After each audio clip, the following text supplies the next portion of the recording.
안녕하십니까. 공병호입니다. 이재명 대표가 1심 선거법 위반 사건하고 이제 관련해 가지고 예상했던 것보다도 훨씬 더 이제 중형이 내려진 거지 않습니까? 이제 이재명 대표나 또 이재명 측근들, 민주당에 속한 사람들은 다 표정 관리를 하고 말조심을 하지만 예상보다 훨씬 더 그 중한 그런 벌이 내려졌기 때문에 고민이 참 많을 겁니다. 이제 오늘 방송을 준비하면서 이제 국내 신문들이 대개 어떻게 이번 사건을 바라보는가 이런 부분을 쭉 이렇게 훑어보니까 한 언론사의 제목이 가슴에 와닿습니다. 이재명 대표는 끝난 것이 아니고 이제 시작이고 그 시작을 산 넘어 산이다 그렇게 표현했더군요. 산 넘어 산. 우리 언어가 참 이렇게 비유에 능합니다. 산 넘어 산. 산 넘어 산 이 표현이 아주 적합한 그런 표현이라고 보거든요. 이번 사건은 사실 지금 대기하고 있는 이재명 대표와 관련한 그런 다른 사건들에 비교하게 되면 표현을 경미한 사건이다 이렇게 봐도 손색이 없죠. 그만큼 이렇게 경한 사건입니다. 말을 잘못한 거죠. 말을 말을 참말처럼 그렇게 한 거기 때문에 그래서 이재명 대표나 이재명 측근들이 기껏해야 나와봐야 이 공직 피선거권 박탈이라든지 아니면은 이런 공직을 할 수 없는 그 기준점이 되는 대개 100만 원 내외 정도가 나올 수밖에 없지 않겠느냐 그렇게 예상을 했던 거죠. 그 이야기는 민주당 내에도 변호사 출신들이 많지 않습니까?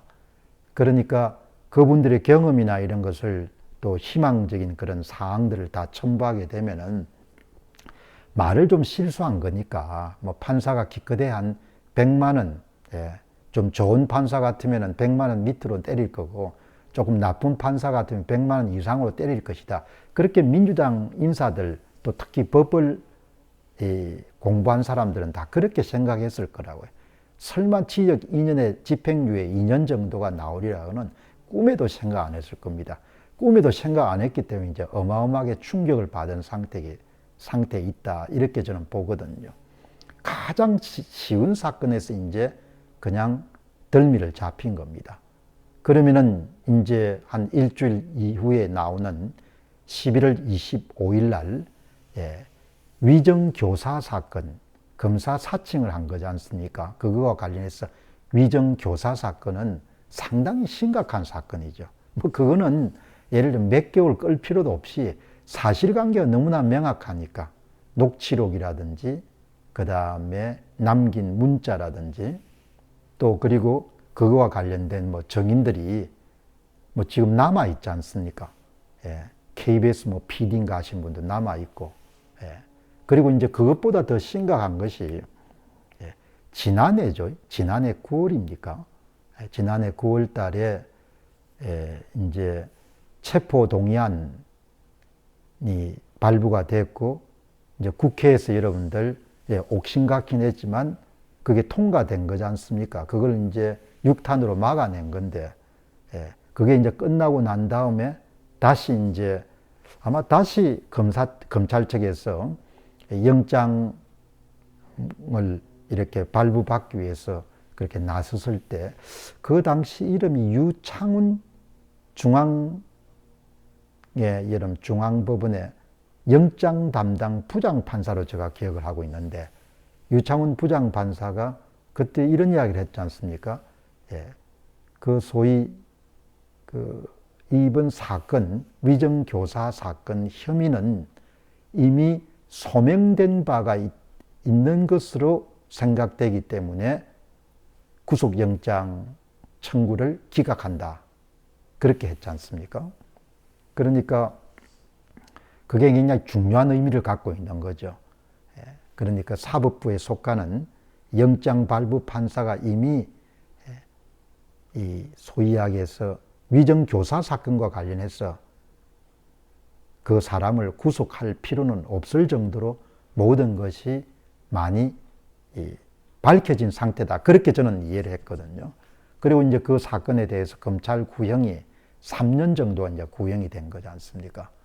그러니까 법조계에 계신 분들은 뭐 그 사건은 11월 15일 날 해당 사건인 선거법 위반 사건과 비교할 수 없을 정도로 이미 법적으로 많은 부분들이 명백하게 이렇게 정리정돈된 상태이기 때문에 11월 25일 날 사법부의 판결이 예상대로 1심보다 혹은 1심에 준하는 그런 정도의 중벌이 가해질 가능성이 높다. 그렇게 이제 이야기를 대부분 다 하고 있지 않습니까?